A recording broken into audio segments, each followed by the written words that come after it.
अच्छा भाई, हमने लास्ट क्लास में अपने पास जो है वो वैल्यूज लिख ली थी उन तमाम चीज़ों की। मैं आर का फॉर्मूला एक बार दोबारा से लिख दूं। आर का फॉर्मूला हमारे पास क्या था? N square H square upon 4 pi है। 4 पाई 2 पाई? 4। 4 पाई स्क्वायर और एम जेड ई स्क्वायर। जेड ई स्क्वायर एम लिखा हुआ होगा, एम जेड ई स्क्वायर, दोनों बातें एक ही हैं। हमने h की वैल्यू लिख ली है अपने पास, ये कांस्टेंट था। हमने e की वैल्यू लिख ली अपने पास, ये कांस्टेंट था। m की वैल्यू लिख ली, कांस्टेंट था। पाई की वैल्यू लिख ली, कांस्टेंट था। 4 नंबर है, कांस्टेंट है। So what are the things which are not constant? The not constant things are n। n constant नहीं है। n मतलब नंबर ऑफ ऑर्बिट होगा। फॉर्मूले में पूछा सवाल में हमसे कहा जा सकता है कि third orbit, fourth orbit, fifth orbit, किसी भी ऑर्बिट का रेडियस मालूम करना हो तो n फिक्स नहीं है। Z फिक्स नहीं है। Z क्या था? Z था एटॉमिक नंबर। Z क्या था? Atomic number. भाई किसी भी एलिमेंट की बात की जा सकती है। कहा जा सकता है हीलियम के बता दीजिए आप, कहा जा सकता है नाइट्रोजन का बता, किसी भी एलिमेंट का पूछा जा सकता है। तो Z फिक्स नहीं था। लेकिन अब जरा सुनिए बात को। ये जो डेरिवेशन हमने ड्राइव की थी, यानी कि रेडियस ऑफ nth ऑर्बिट मालूम किया था, तो अगर आप हेडिंग को जरा फोकसिंग अंदाज में देखें तो हमने लिखा था radius of nth orbit of hydrogen atom. ऐसी है या गलत कह रहा हूं मैं? ऐसे ही है सर। हाइड्रोजन एटम के लिए लिखा था, यानी कि रदरफोर्ड नील बोर साहब ने इसको डिफाइन किया था हाइड्रोजन के लिए। तो जेड हमेशा क्या होगा? जेड क्या होगा? 1। जेड हमेशा क्या होगा मेरा बेटा? जेड हमेशा 1 होगा। अगर हम हाइड्रोजन के एंगल में बात करते हैं जिसमें नील बोर साहब ने डिफाइन किया था, उस एस्पेक्ट में अगर हम बात करते हैं तो जेड हमेशा क्या होगा? 1। जेड हमेशा क्या होगा? 1 होगा। बात यहां तक समझ रहे हैं आप मेरी?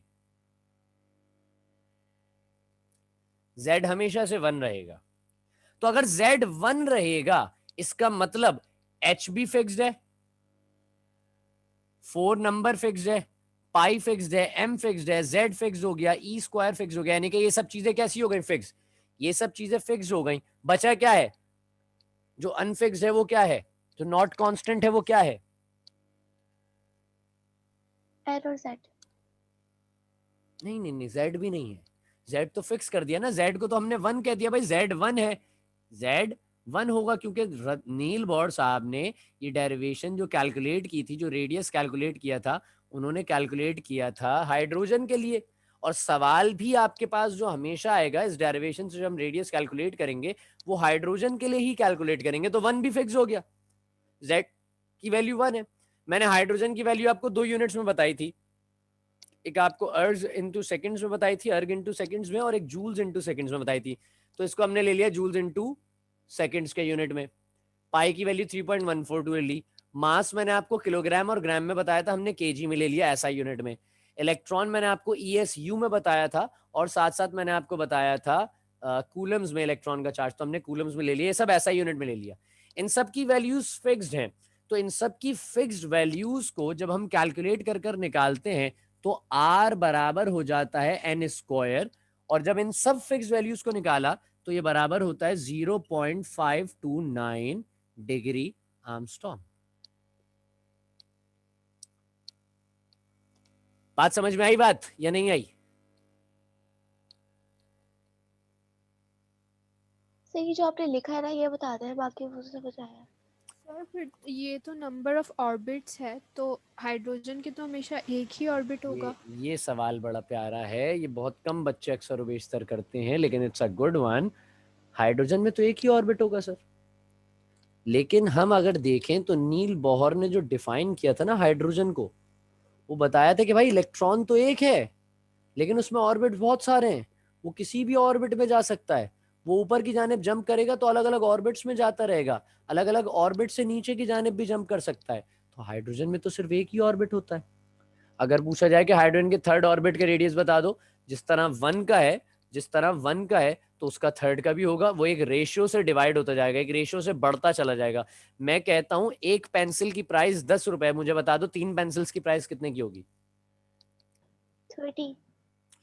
ये एक रेडियस का है, ये एक ऑर्बिट का रेडियस है।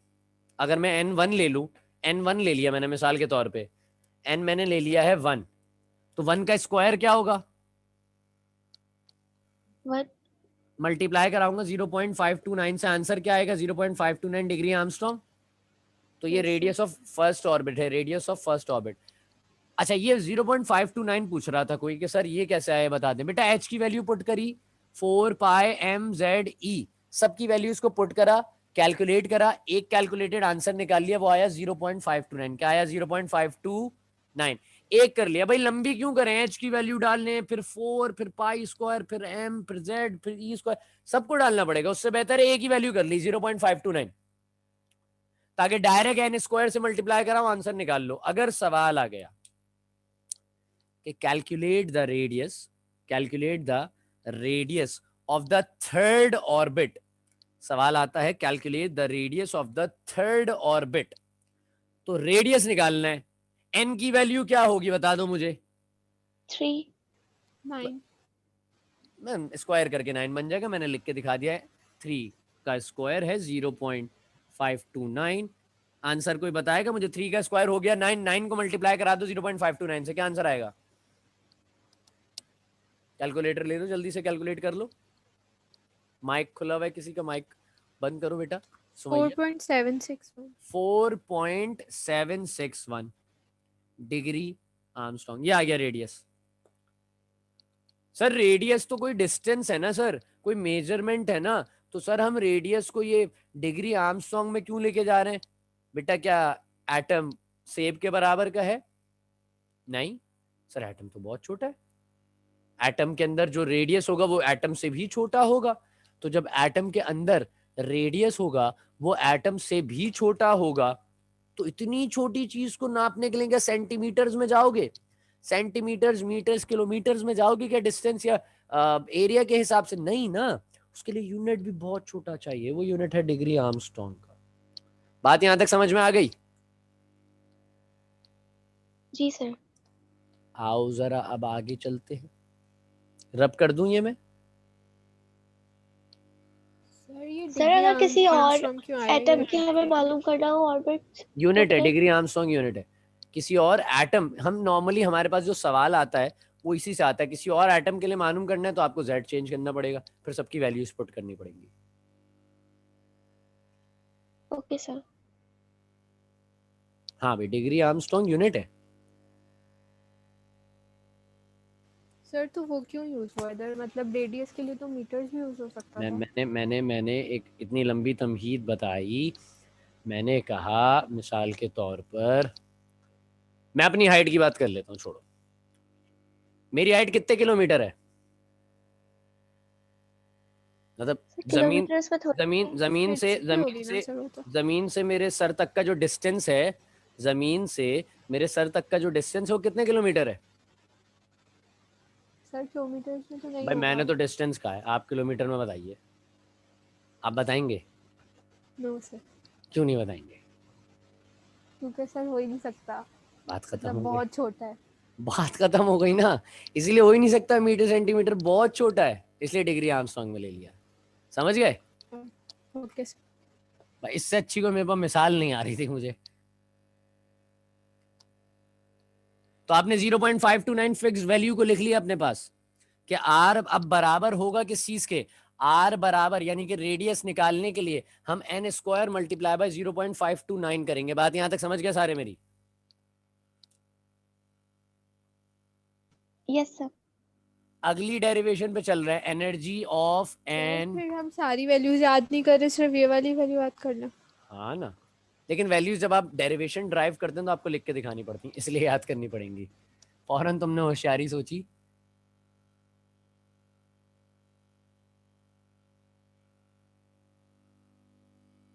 आ जाओ मेरा बेटा। अब कह रहे हैं किसी ऑर्बिट में कोई इलेक्ट्रॉन घूम रहा है, किसी ऑर्बिट में, पहला, दूसरा, तीसरा, चौथा, किसी भी ऑर्बिट में घूम रहा हो। उस ऑर्बिट में घूमते हुए उस इलेक्ट्रॉन की एनर्जी क्या होगी? ऑर्बिट का तो रेडियस मालूम कर लिया ना कि भाई इतना रेडियस है, भाई रेडियस का फॉर्मूला निकाल लिया, अभी और क्या चाहिए? अब कह रहे हैं उस रेडियस, उस ऑर्बिट में घूमने वाले उस इलेक्ट्रॉन की एनर्जी बताओ। सब बतानी पड़ेगी अब तो हमें। आ जाओ, स्टार्ट करें भाई। आप फिनोमेना समझ गए किस पे काम करना है हमें? अब हमें मालूम करना है कि किसी भी रेडियस में जो इलेक्ट्रॉन, किसी भी ऑर्बिट में जो इलेक्ट्रॉन घूम रहा है, उस इलेक्ट्रॉन की एनर्जी क्या होगी, उस इलेक्ट्रॉन की एनर्जी क्या होगी?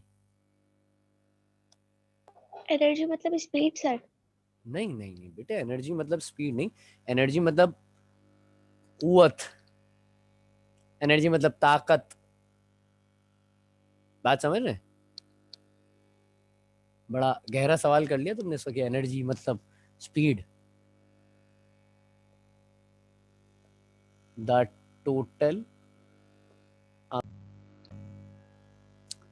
आवाज आ रही है भाई सबको? Yes sir. सही है। एनर्जी, हम किसी भी चीज की टोटल एनर्जी कैसे कैलकुलेट कर सकते हैं? कैसे? व्हाट आर द pathways, या what is the formula, what is the basic way to calculate the energy of any object? कैसे? हाउ? कोई तरीका है? फिजिक्स में आ जाओ, फिजिक्स में आ जाओ, फिजिक्स, टोटली फिजिक्स लगेगी इस डेरिवेशन में हमारे पास। सर कैसे? क्या पूछा है आपने? क्या बात है, ये सबसे बेहतरीन सवाल है कि क्या पूछा है आपने। मैंने सर पूछा वो है, मेरी बहन आ गई थी डिस्टर्ब करने। अच्छा अच्छा, मैंने ये पूछा है कि किसी भी ऑब्जेक्ट की जो एनर्जी होती है, हम उस टोटल अमाउंट ऑफ एनर्जी को, टोटल एनर्जी को कैसे कैलकुलेट कर पाते हैं? कैसे पता चलेगा कि यार इस ऑब्जेक्ट के अंदर इतनी एनर्जी है, इस ऑब्जेक्ट के अंदर इतनी एनर्जी है, कैसे पता चलता है? फिजिक्स में आप लोग कैसे पता करते हैं?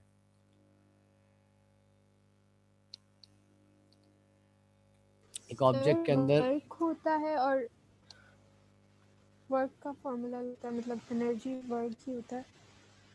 एक ऑब्जेक्ट की टोटल एनर्जी, एक ऑब्जेक्ट की जो टोटल FT एनर्जी है, cos थीटा। कहाँ निकल गई तुम? हमारे यहाँ कॉस थीटा ऑस थीटा कहीं नहीं आता भाई, गरीब लोग हैं। एनर्जी, टोटल एनर्जी ना दो हिस्सों में बटी हुई होती है किसी भी ऑब्जेक्ट की। किसी भी ऑब्जेक्ट की जो एनर्जी होती है, मेरा बेटा माइक बंद कर लेना, किसी भी ऑब्जेक्ट की जो टोटल एनर्जी होती है ना, वो दो हिस्सों में बटी होती है। एक होती है उसकी काइनेटिक एनर्जी और एक होती है उसकी पोटेंशियल एनर्जी। ऐसी है या गलत कह रहा हूं मैं? सही कह रहे हैं सर। आओ लिख लेते हैं जल्दी से। वी नो दैट, हम जानते हैं, हम ये बात जानते हैं। सर बोल। क्या हुआ? क्या हुआ सिमरन? हम जानते हैं कि काइनेटिक एनर्जी बराबर, काइनेटिक एनर्जी का फॉर्मूला क्या होता है? K equals to 1/2 mv²। Half M V square. सही है। इसी के बरक्स पोटेंशियल एनर्जी का फॉर्मूला बता दो मुझे। mgh। mgh। नहीं, हम लगाएंगे -ZE² अपॉन R।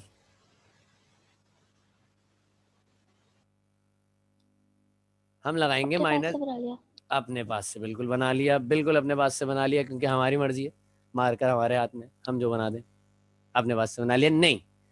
फिनोमेना ये है कि आप MGH लगाते हैं किस हिसाब से? क्या क्या रीजन होता है इसके पीछे जो आप MGH लगाते हैं? कोई बताएगा मुझे? सर हाइट ग्रेविटी और हाइट होता की है वजह तो से। ग्रेविटी, ग्रेविटी का एक रीजन। सिमरन बेटा, मेरी जो स्क्रीन आ रही होगी ना, उस पर पेन कर लो, आ जाएगा। मैंने भी सामने खोला, मुझे नजर आ रहा है बोर्ड, तो विजिबल है, बोर्ड दिख रहा है ना भाई सबको? Yes sir.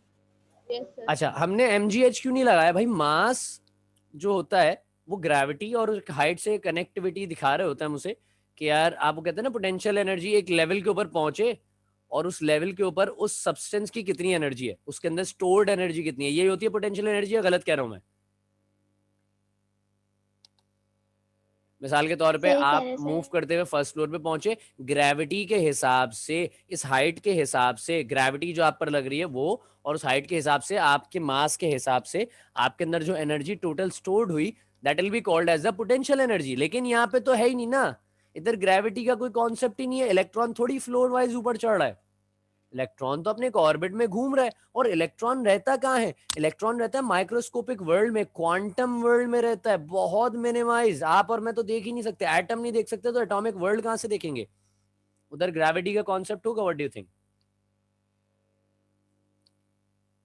सही होगा सर। इसीलिए Z आ गया चार्ज, एटॉमिक नंबर आ गया, E स्क्वायर आ गया चार्ज का स्क्वायर, रेडियस का R आ गया, माइनस साइन हमने चार्ज की वजह से लगा दिया इलेक्ट्रॉन के। बात यहां तक समझ गए आप मेरी? सर ई स्क्वायर क्यों आया? Z क्या था? एटॉमिक नंबर, यानी कि न्यूक्लियस का चार्ज जो उसे अट्रैक्ट कर रहा है। वहां पे ग्रेविटी थी ना हमारे पास, यहाँ पे तो नहीं सर, पर स्क्वायर क्यों हाँ आया? हाँ मेरा ई बेटा, तो मैं दोनों बता रहा हूँ, इलेक्ट्रॉन सुनो के सुनो साथ। सुनो सुनो, मैं बता रहा हूँ। Z मतलब है एटॉमिक नंबर, क्योंकि न्यूक्लियस था और इलेक्ट्रॉन था या अट्रैक्शन थी, तो एटॉमिक नंबर मतलब कितने प्रोटॉन्स मौजूद हैं। अच्छा, प्रोटॉन और इलेक्ट्रॉन का चार्ज बराबर होता है, तो एक ई है वो प्रोटॉन का चार्ज, एक ई जो है वो प्रोटॉन का चार्ज है। अच्छा, इलेक्ट्रॉन जो घूम रहा है उसका भी तो चार्ज होगा ना भाई। मैं आपको ऐसे समझाऊं, ये देखिए, ये एक एटम में इलेक्ट्रॉन घूम रहा है, इधर न्यूक्लियस में बहुत सारे प्रोटॉन्स मौजूद हैं। ये जो प्रोटॉन्स की तादाद है ये है Z, प्रोटॉन्स का जो चार्ज है ये E, इलेक्ट्रॉन का चार्ज वो क्या होगा? इलेक्ट्रॉन का चार्ज क्या होगा? ई। ई होगा, तो मल्टीप्लाई करा दो ई से। अच्छा, चूंकि इलेक्ट्रॉन और प्रोटॉन दोनों के चार्जेस को अगर मैं देखूं तो प्रोटॉन तो पॉजिटिव चार्ज है, इलेक्ट्रॉन नेगेटिव, तो माइनस का साइन लगा दिया। अब जेड ई इंटू ई, क्या आंसर बनेगा? Z E square. माइनस के साथ। समझ गए या नहीं समझे? यस सर, समझ। बेहतरीन हो गया, बेहतरीन हो गया भाई। आ जाओ आगे की जानिब बढ़ते हुए चलते हैं। आगे की जानिब हमारे पास ये दोनों चीजें आ गई। अच्छा, ये जो टॉप पे हमने इक्वेशन लिखी थी इसे जरा डब्बे में डाल दीजिएगा, और डब्बे में डालकर इसे कह दीजिएगा इक्वेशन 1, इक्वेशन 1 कह दीजिएगा। और फिर इसके बाद ये दोनों चीजें लिखने के बाद एक बात लिखिएगा, put these values in equation 1। तो these values in equation 1, equation 1 क्या थी भाई? E बराबर है काइनेटिक एनर्जी का एक ब्रैकेट, पोटेंशियल एनर्जी का एक ब्रैकेट। काइनेटिक एनर्जी क्या थी? Half mv²। पोटेंशियल एनर्जी क्या थी? Ze माइनस का Ze² अपॉन आर। ऐसी है, गलत तो नहीं कह रहा हूं मैं? सर जी बेटे। सर अब आज का लेक्चर अपलोड कर दे, हमारा नेट सही नहीं चल रहा। क्यों, क्या हुआ? सर मुझे कुछ समझ में भी नहीं आ रहा आज। ये तो तुम होशियारियां कर रही हो हमारे साथ छुट्टी के लिए। ऐसा तो नहीं होगा, हम तो नहीं करेंगे अपलोड ये। खैर कर देंगे भाई, कोई मसला वाली बात नहीं है, लेकिन क्लास में रहो, क्लास लीव नहीं करना, क्लास में रहो ताकि मुझे रहे कि तुम क्लास में हो। थोड़ी थोड़ी देर में कुछ बोलती भी रहना ताकि पता रहे कि तुम क्लास में हो। ये होशियारी नहीं होनी चाहिए कि सर वो लेक्चर अपलोड कर दीजिएगा, मैं नहीं ले रही क्लास क्योंकि नेट नहीं चल रहा। ये गलत बात है। खैर, ई बराबर आ गया हाफ mv² के, और प्लस का साइन आ गया बीच में क्योंकि इक्वेशन में प्लस था, माइनस का Ze² आ गया। ब्रैकेट खोल देते हैं अब हम जरा, आइए। ब्रैकेट जब हमने इसका रिमूव किया तो ये ई बराबर हो गया किस चीज के? हाफ mv², प्लस माइनस क्या हो जाएगा? माइनस। Ze² अपॉन आर के। बात यहां तक आप मेरी समझ गए? जी सर। Yes sir. अच्छा, अभी एक मसाइल है। अभी आपने जिस लाइन में ये चीज लिखी होगी उसी लाइन में आप एक चीज और लिखने वाले हैं। मैं बिल्कुल आपको बता दूं कि आपने क्या चीज लिखनी है। आपने इसी लाइन के आगे, यहीं पर जहां पर ये चीज लिखी है, इसी के आगे एक लिंक करना है एक फॉर्मूले को। वो लिंक क्या करना है मैं आपको बता दूं। ये mv² किसके बराबर होता है, कोई बताएगा मुझे? mv² किसी चीज के बराबर होता है या नहीं? हमने कहीं पढ़ा है इस mv² को? रेडियस ऑफ nth ऑर्बिट की डेरिवेशन खोलो, जहां पे हमने दोनों फोर्सेस को इक्वल लिया था, और इक्वल लेके हमने एक उनका सबसे पहले एंगुलर मोमेंटम में जाने से पहले हमने एक फॉर्मूला जनरेट किया था mv² का। वो सर किसके बराबर? Ze² upon are. आ जाओ, बिल्कुल हमने यहाँ पर इसी इक्वेशन के सामने हमने लिंक करते हुए बताया कि mv² बराबर होता है Ze² अपॉन आर के। वैल्यू पुट कर दूं क्या मैं? वैल्यू पुट कर देते हैं भाई। वैल्यू पुट की तो ये हमारे पास E बराबर हुआ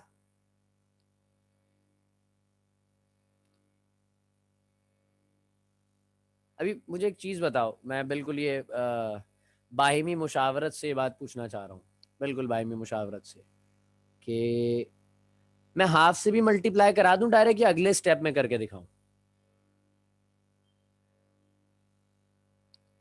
सर करते हैं कि स्टेप को समझने में आसानी होती है। जेड अलग अलग स्टेप में कर दूं बेटे, या एक ही यस में कर सर। दूं? चलो चलो आज अलग अलग में कर दो सर। अलग ये अलग। हो गया हाफ, फिर आया जेड ई स्क्वायर अपॉन आर। अच्छा, आप इसको अपने पास एक ही स्टेप में कीजिएगा, मतलब जब पेपर के लिए आप तैयारी कर रहे हो, सॉल्व कर रहे हो, आप अलग अलग मत कीजिए, बहुत बचकाना सा लगेगा। तो अब आपकी वजह से करना पड़ रहा है मुझे। माइनस का जेड ई स्क्वायर अपॉन आर, क्योंकि इसमें समझने में आसानी है, जब समझ में आ जाए तो वो बहुत आसानी से हो सकता है। अब ये मल्टीप्लाई है आपस में, जेड ई स्क्वायर वन जा, बताओ, जेड स्क्वायर। नीचे टू आर बन गया, टू आर माइनस का साइन, जेड ई स्क्वायर अपॉन आर। बात यहां तक मेरी आप समझ गए? यस। अभी देखो हम पहुंच चुके हैं एक जगह पे जहां हमें लेना है एलसीएम। क्या लेना है हमें? एलसीएम लेना है। और एलसीएम के लिए हम क्या करेंगे? हमने लिखा ई बराबर है, डैश डाल दिया। दोनों में से बड़ा क्या लग रहा है? टू आर और आर है, टू आर और आर में से बड़ी वैल्यू क्या है टू बता आर। दो। Two R. नीचे एज इट इज टू लिख आर। दो, टू आर, नीचे as it is two R लिख दो। हो गया ऐसे? अच्छा, तो सर एलसीएम लेने के बजाय हम कैंसिल भी तो कर सकते थे। कैसे कैंसिल करोगे मुझे बता दो, कैसे फिर तो ऊपर करिएगा? स्टेप। ऊपर वाले जेड स्क्वायर सर काट दो, डायरेक्ट है ना, ये कर दें। ऊपर वाला। जी सर। मेरा बेटा बीच में माइनस है, और सामने सामने कैसे कट सकता है? सामने सामने कट सकता है? माइनस है, आप माइनस की वजह से कह रही हैं सामने सामने काटना है, ऐसे काटना नहीं कभी जिंदगी में। मतलब 3/5 लिखा हुआ है और माइनस 3/9 लिखा हुआ है, आप कह रहे हैं सर ये 3 3 काट दें तो सामने सामने सेम है, बीच में माइनस भी तो है, तो हम लिख देते हैं 0/0। 3 में से 3 का 0 बचे, 0.5 माइनस 0.9। हाँ ना ना ना बेटा, बिल्कुल गलत है, बिल्कुल गलत है। जिसने तो कॉपी, सर कौन सा साइन और बीच में जो हम कैंसिल कर सकते हैं? सामने सामने कैंसिल ही नहीं होते कभी भी। मैं बताता हूँ कैसे कैंसिल हो सकते हैं। अगर लिखा हुआ 3/5 मल्टीप्लाई बाय 9/3, कैंसिल कर दो। मल्टीप्लाई हो तो सामने सामने कैंसिल हो सकते हैं, या फिर यहाँ लिखा हुआ 3/5 इक्वल्स टू 9/3, अभी भी कैंसिल हो सकता है। सॉरी, अब लिखा हुआ है 3/9। अब सामने वाले अब कैंसिल हो सकते हैं, बीच में इक्वल्स टू होना चाहिए। सामने सामने वाले तब अब कैंसिल हो सकते हैं जब बीच में इक्वल्स टू होता है, वरना अगर बीच में मल्टीप्लाई हो ओके सर। तो आप ऊपर नीचे वाले कैंसिल करते हैं। प्लस माइनस होता है तो सवाल ही नहीं पैदा होता कि आप कैंसिल कर सकें डायरेक्टली, आपको कैलकुलेशन के लिए एलसीएम वगैरह का सहारा लेना पड़ता है। अब मैंने 2r लिख दिया, बड़ा था, बीच में माइनस भी लगा दिया, क्योंकि माइनस का फंक्शन है ना, माइनस लगा दी।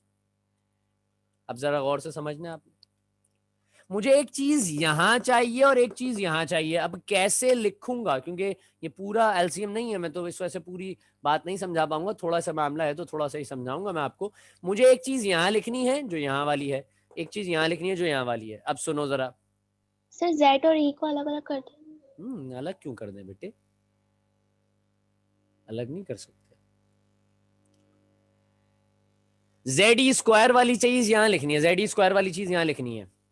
जेड ई स्क्वायर के नीचे क्या है मुझे बताओ, इस वाले जेड ई स्क्वायर के नीचे क्या है? Two R. और यहां नीचे क्या बनेगा? एलसीएम के नीचे क्या आया है? 2r। क्या दोनों सेम है या कोई डिफरेंस है? कोई डिफरेंस है तो बता दो, कोई फर्क है तो बता दो। कोई फर्क नहीं है? Sir sir. कोई फर्क नहीं है, तो आप एज इट इज यहां पर जेड ई स्क्वायर लिख दीजिएगा। अगर कोई फर्क नहीं है तो आप as it is Z E square लिख दीजिएगा। यहां आ जाओ, जेड ई स्क्वायर वाली साइड यहां लिखनी है। नीचे क्या है इसके? r। और यहां नीचे क्या है? 2r। क्या फर्क है? 2 का। 2 जो फर्क होता है उससे मल्टीप्लाई करा दो, 2 से मल्टीप्लाई करा दिया, ये हो गया 2ZE²। समझ में आई बात या नहीं आई? ये बाकी कहाँ चली गई कौन? सर जो फर्क आएगा उससे मल्टीप्लाई करा देंगे जो भी जो फर्क आएगा उससे, बिल्कुल आपने सही समझी मेरी बात, कि जो फर्क आएगा मेरा बेटा उससे मल्टीप्लाई करा देंगे। ये आ गया 2।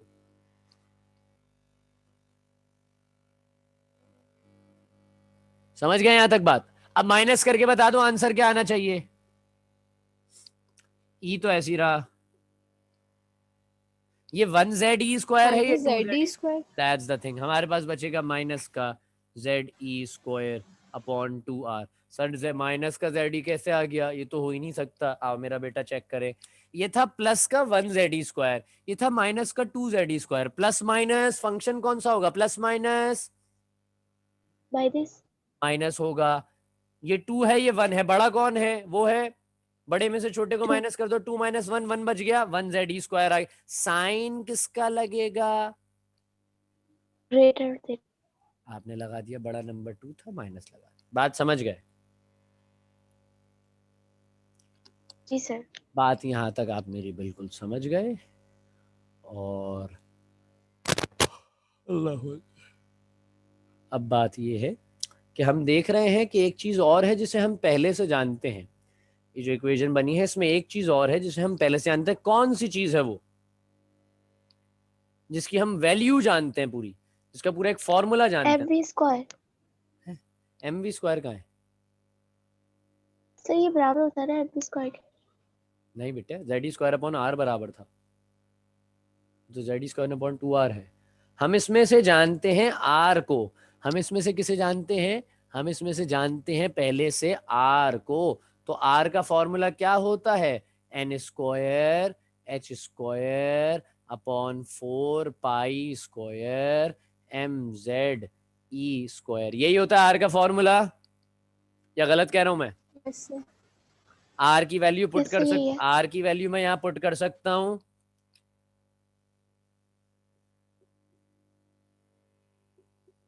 माइनस का ZE² अपॉन 2। और अब लिखेंगे पूरी की पूरी R की वैल्यू। आ जाओ लिख लेते हैं। R की वैल्यू में क्या था भाई? n² h² upon 4π² mze²। यही है, गलत तो नहीं लिखा मैंने? गलत तो नहीं सही लिखा लिखा मेरा है बेटा सर। मैंने? आ जाओ, अब यहाँ से मैं जरा रब सही करने है। चला हूँ। मैं बिल्कुल यहाँ से अब रब कर रहा हूँ। हम इस चीज को अब यहाँ सॉल्व करेंगे ताकि हमारे पास सर बिल्कुल 2 मिनट रुक जाए। नहीं लिखा था ये। अरे यार, ये नहीं लिखा था तुमने? सर बस थोड़ा सा नीचे का रह गया, 2 नहीं मिनट नहीं, रुक नीचे का नहीं मिटा रहा मैं, सिर्फ ऊपर का मिटाऊंगा बेटे। नीचे का थोड़ी मिटाना है, मैं बस यहाँ तक मिटाऊंगा। यहाँ तक मिटा दूं, पोटेंशियल एनर्जी तक। जी सर। चलो सही है, चलो आ जाओ। हमने वैल्यू पुट कर दी है भाई ई की। अभी चेक करना है सिस्टम क्या चल रहा है, लेकिन हम जानते हैं कि डिवाइड में डिवाइड हमें पसंद नहीं है। डिवाइड में डिवाइड हमें पसंद नहीं है, तो हम क्या करेंगे? हम क्या करेंगे बताइए? हम इस डिवाइड को उल्टा करके ले आएंगे, मल्टीप्लाई। पर फिर से ऊपर ले आएंगे, रेसिप्रोकल कर देंगे। तो जरा बहुत गौर से आपने समझना है कि ऊपर माइनस का ZE² पहले से पड़ा था, नीचे 2 पहले से पड़ा था। ऊपर माइनस का ZE² पहले से पड़ा था और नीचे 2 पहले से पड़ा था। अब जो ये चीज है, ये जो चीज रेसिप्रोकल होकर ऊपर आ रही है, मुझे बताओ n² h² ऊपर आएगा या 4π² mze² ऊपर आएगा? यहाँ पर क्या चीज आएगी? 4π² आओ लिख लें, आओ लिख लेते हैं mze²। बिल्कुल जल्दी से। हमारे पास 4π² mze², यही बचेगा ऊपर। और नीचे क्या रह जाएगा फिर? n² h², क्योंकि ये चीज ऐसे थी, ये चीज ऐसे थी। हाँ मेरा बेटा बोलो। आप कह रहे हैं कि मल्टीप्लाई करके दिखा दूं अलग? अलग करके नहीं लिखेंगे? नहीं नहीं, अलग करके नहीं लिखेंगे, मिलाकर लिखेंगे। आप अलग करके लिखेंगे, बाद में मिलाना ही पड़ेगा ना, तो इसलिए हमने पहले ही मिला दिया। आप चाह रहे हैं मैं अलग करके दिखाऊं? Okay sir. मैं नहीं सर, ठीक सिंपल है। फिनोमेना समझा रहा हूँ ना। ये डिवाइड में ऐसे था, ऊपर जाएगा तो ऐसे हो जाएगा। डिवाइड में यस ऐसे सर। था, ऊपर जाएगा तो ऐसे हो जाएगा। तो यहाँ देखो, ये उंगली कहाँ पड़ी है, ये उंगली कहाँ पड़ी है, इस पे, और ये उंगली इस पे पड़ी है। ऊपर जाएगा तो ऐसे हो जाएगा। नीचे क्या बचा, नीचे क्या बचा, ये नीचे क्या एन बचा? स्क्वायर और एच बात खत्म स्क्वायर। हो गई। नीचे बचा एन स्क्वायर एच स्क्वायर। टू कहानी यहाँ तक एच। समझ में आ गई? यहाँ तक कहानी समझ में आ गई। जो कुछ कट सकता है काट दो। क्या कट रहा है?